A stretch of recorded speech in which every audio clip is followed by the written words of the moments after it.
got so much motherfucking design on right now. Break it down, bring it back, make it clap. I got 3 old thoughts, new block, where that thing. Bitches on my line, and you know. Ataupun Korea nih kan, wah semua orang pada ngikutin Korea gaya-gaya dari Harajuku style Jepangnya, terus emo, gotiknya. Nah itu proses globalisasi. Nah kita sebagai apa ya, sebagai anak bangsa Indonesia tuh harus bisa menjaga kebudayaan kita, jangan sampai terpengaruh kebudayaan luar. Soalnya kenapa? Hello guys, kalau misalkan kita nggak pakai bahasa Sunda, yang mau pakai bahasa Sunda bisa nggak kira-kira orang Jawa? Enggak lah, pasti bakal siapa? Anak putra Sundanya daerah dong, ya kan? Iya Pak. Saya sebenarnya kan kayak gini, kita ke kondangan, orang pasti ke kondangan mengambil style yang paling keren, yang ngambil yang tadi saya bilang mau ngikut Korean style, Javan style ataupun American style. Di kita tuh udah jarang. Yang ada misalkan pasti jarang lah. Pernah nggak kalian kalau misalkan ada anak perempuan nih ABG ataupun ababil ke kondangan pakai kebaya, pernah lihat belum? Jarang Pak. Kecuali batik. Kalau batik kan itu mungkin ciri khasnya Indonesia. Cuma kan kalau misalkan kebaya itu kan ciri khas orang Sunda banget. Nah, daerahnya Pak. Jadi apa ya?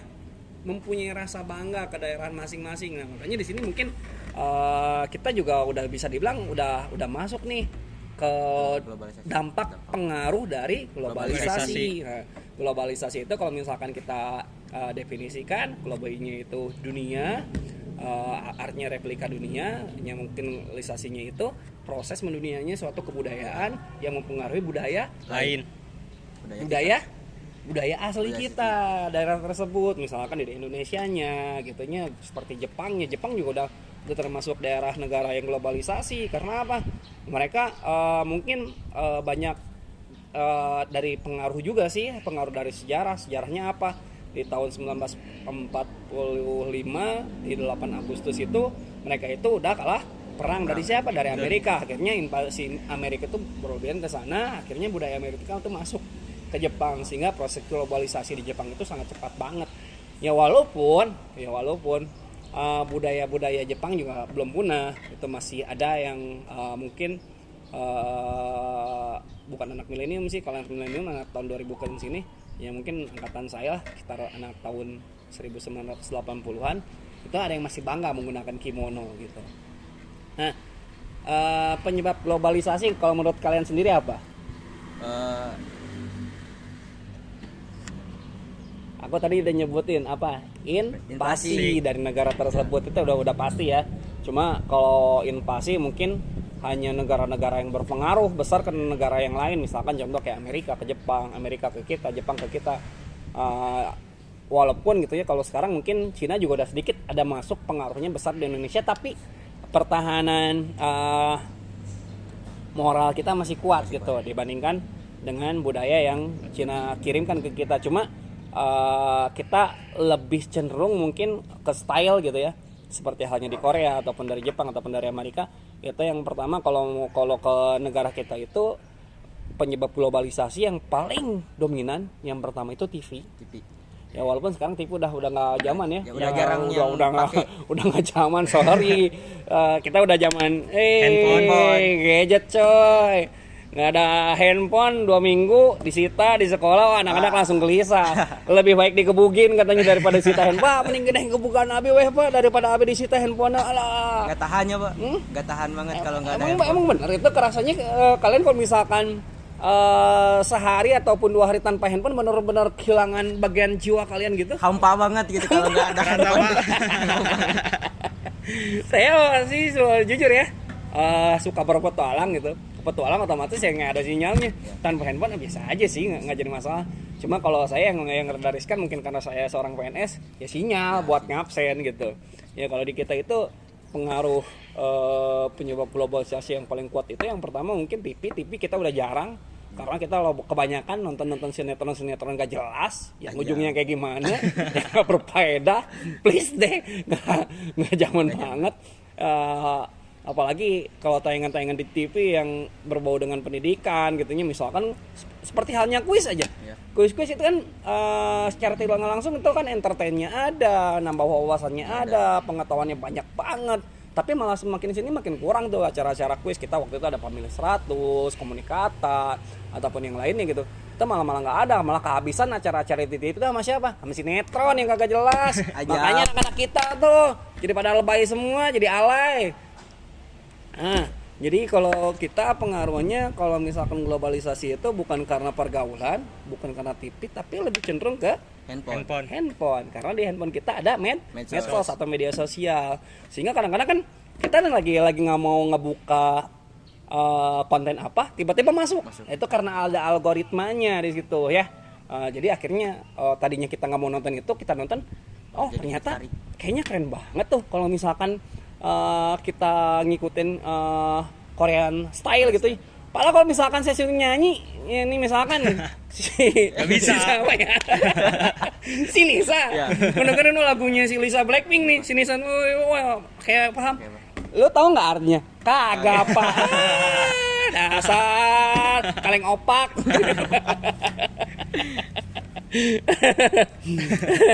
Jadi bentuk itu penyebabnya ya. Kebanyakan di kita pengaruhnya hanya karena pengaruh handphone, penggunaan handphone yang kurang tepat karena masih harusnya di bawah pengawasan orang-orang dewasa termasuk orang tuanya ataupun kami sebagai guru.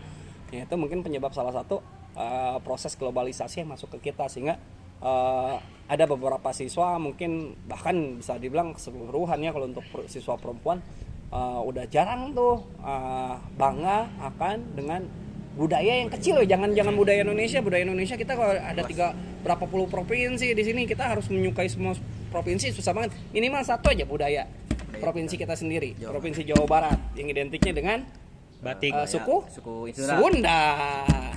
Sok di sini ada nggak yang bisa kira-kira di kelas kamu aja di IPS 1 ada yang bisa ngawih nggak? Jago kalau ada yang bisa ngawih. Atau misalkan dandanan kalau misalkan kita misalkan contoh ya misalkan ya kalau misalkan lagi graduasi gitu kan dandannya wah glamor banget tapi jarang yang pakai kebaya yang anggun terus pakai sinyang gitu ya, jarang banget.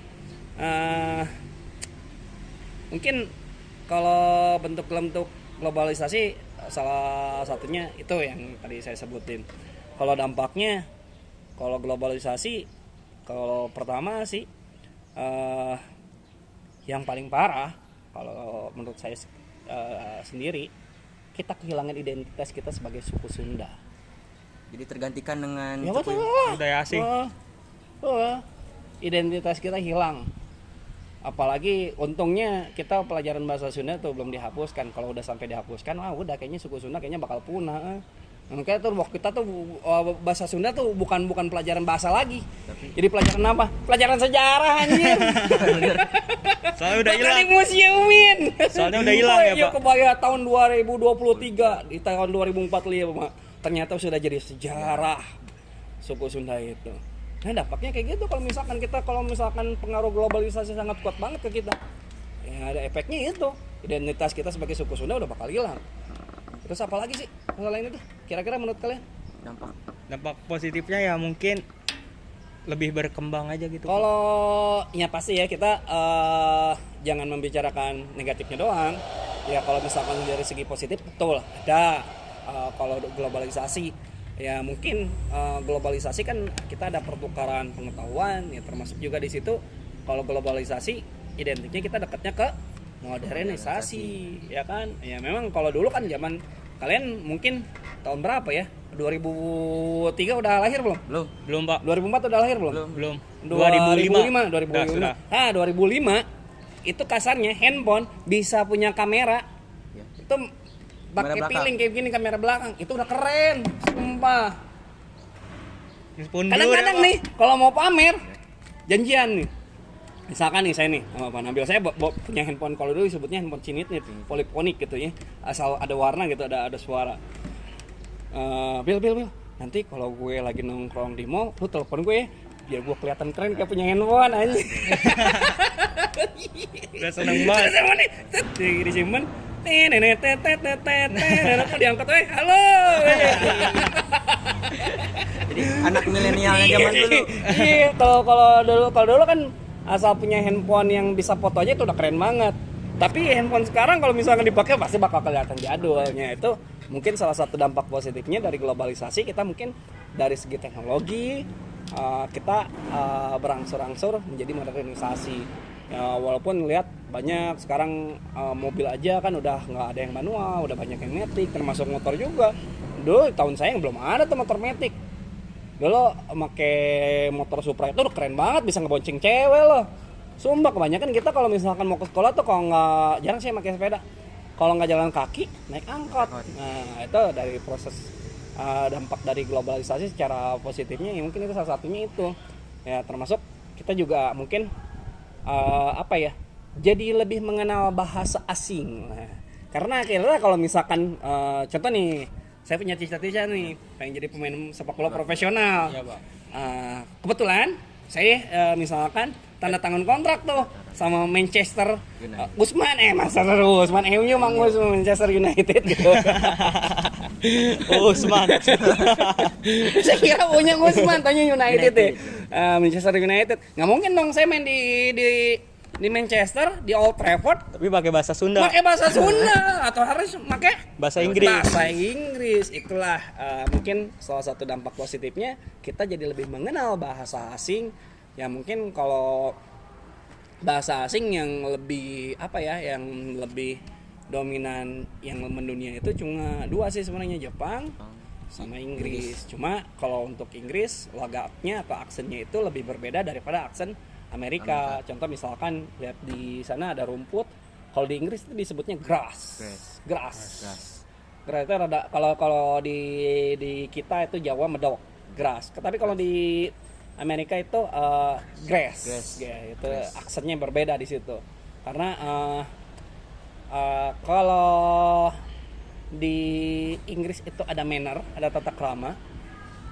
Kalau di Amerika itu ada idiom ataupun prokem, bahasa gaul gitu. Kan kalau di Amerika kalau misalkan memperkenalkan diri, please let me introduce myself. Nah, itu buat orang yang sepantaran, coy. Iya, tapi kalau misalkan di Inggris itu nggak masuk. Kalau di Inggris harus formal. Karena tata keramanya tinggi banget di situ, mannernya. Termasuk kita kalau misalkan punya mobil mewah nih, ada cewek yang mau masuk, kita harus turun, bukain pintunya. Gentleman banget gitu. Kalau di Inggris itu kalau misalnya memperkenalkan diri itu bukan let me introduce myself, tapi good eye. Baiknya aku introduce myself, memperkenalkan diri ya gitu ya. Jadi di satu sisi globalisasi itu ada dampak negatifnya, di satu sisi ya juga ada dampak positifnya. Cuma kembali lagi kepada kita sebagai generasi penerus bangsa, jangan sampai kita kehilangan identitas kita sebagai bangsa Indonesia yang kaya akan dengan budaya. Yang kedua, jangan sampai juga kita kehilangan integritas kita sebagai anak bangsa Indonesia. Apalagi kita itu di sini mungkin kita punya suku yang beraneka ragam. Bahkan kalian tahu nggak penyakit yang paling ditakutin sama bangsa Indonesia? Yang paling ditakutin sama bangsa Indonesia? Malas. Bukan COVID, bukan AIDS. Apa itu, Pak? Tahu nggak? Apa? Roromehen. perpecahan antar suku. Betul, perpecahan suku. Perpecahan. Roromehen itu bisa menyebabkan keributan di Sambas, di Sampit, ya kan? benar. Di Ambon. Kita Roromehen itu paling ditakutin sama bangsa Indonesia. Nah, ada lagi nggak yang kira-kira kita bahas nih? Menurut Bapak nih gimana sih cara agar kita nerima globalisasi tapi globalisasi itu nggak merusak ke kita kan Pak? Nggak bikin budaya kita hilang. Kita punah. Yang satu, kita tanamkan diri kita sendiri. Yang pertama itu jiwa nasionalis. Kalau udah jiwa nasionalis, jujur banget saya sama jujur ya. Ketika Persib Bandung main, terus ada timnas Indonesia main, saya lebih suka nonton timnas Indonesia main. Karena itu jiwa nasionalismenya lebih tinggi. Gitu. yang paling harus ditanamkan ke kalian itu untuk menjaga dampak globalisasi, itu kita harus menumbuhkan jiwa nasionalis. Karena kata Colin Powell, orang Amerika, dia itu jenderal di sana, jangan tanyakan apa yang negeri ini belum Punya. Berikan kepadamu, tapi kamu harus berpikir apa yang sudah kamu berikan kepada negeri ini. Soalnya kita pendidikan dapat, terus pekerjaan dapat, tapi jujur saya pribadi gitu ya, untuk mendedikasikan, mempersembahkan hidup saya di dunia pendidikan aja itu belum cukup untuk membangun negeri ini. Gitu. Kita perlu nggak Pak mengikuti globalisasi untuk kebaikan negara ini? Ya perlu lah, perlu banget, kita perlu banget. Emang kalau misalkan kayak gini nih, kita ada pembangunan jembatan, kita ada pembangunan pabrik, kita ada pembangunan jalan, ada pembangunan hotel. Kita kan di situ kan otomatis menggunakan peralatan berat yang menggunakan teknologi yang canggih. Iya. Nggak mungkin dong kalau kita terus-terusan pakai tenaga asing. Oh, benar. Otomatis globalisasinya harus ada. Si tenaga asingnya itu dia bekerja di sini, dia harus ngajarin kita harus paham dengan materi apa yang dia ajarkan, sehingga nanti suatu ketika ada pembangunan di negeri kita udah nggak membutuhkan tenaga asing lagi. Perlu banget lah. Itu mungkin salah satu dampak positifnya. Contoh misalkan ya, nih saya bukan spill nih ya, bukan iklan nih, bukan. Contoh lah Jakarta International Stadium yang ada di Jakarta itu asli benar-benar produk buatan anak Indonesia, coy. Nggak ada bantuan. Kita baru bangun banget dari dasar. Itu mungkin saya bangga jadi anak Indonesia yang bisa menciptakan Jakarta International Stadium. Gitu. Ya, kira-kira kamu ada cita-cita nggak seperti saya waktu itu? Saya pernah waktu itu bermimpi gitu, cuma nggak jadi kenyataan, malah ngurusin kayak beginian untuk keluar negeri gitu. Pengen sih Pak, Kemana tuh? ke Jepang. Ketemu Miyabi.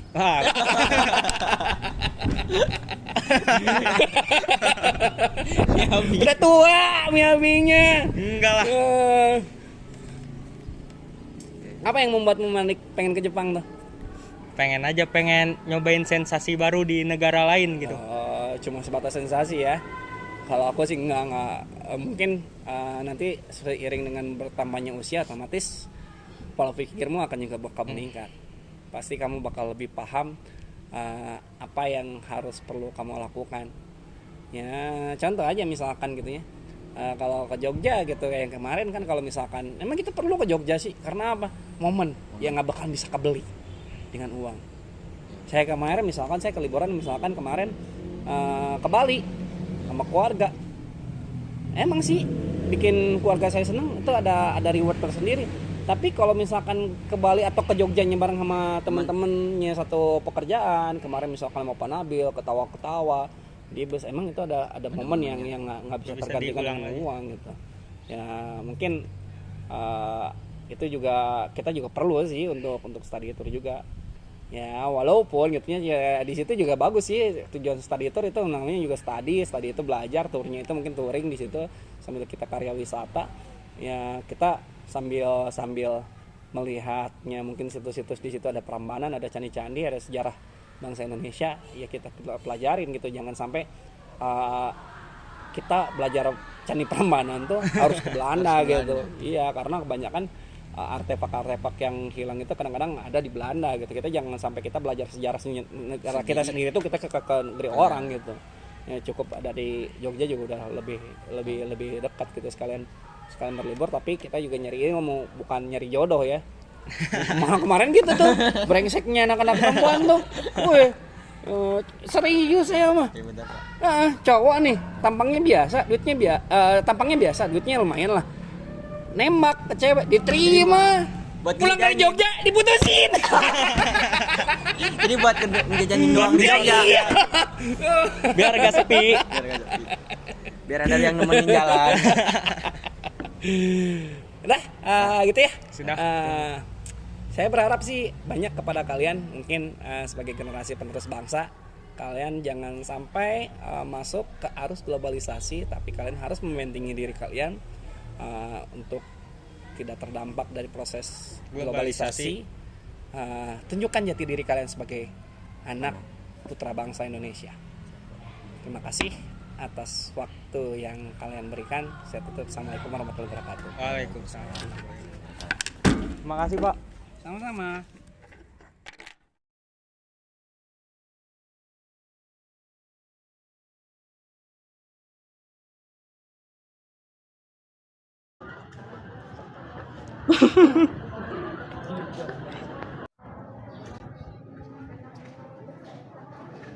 Halo guys, gitu gitu.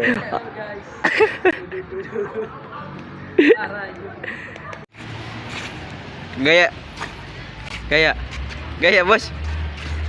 Aja.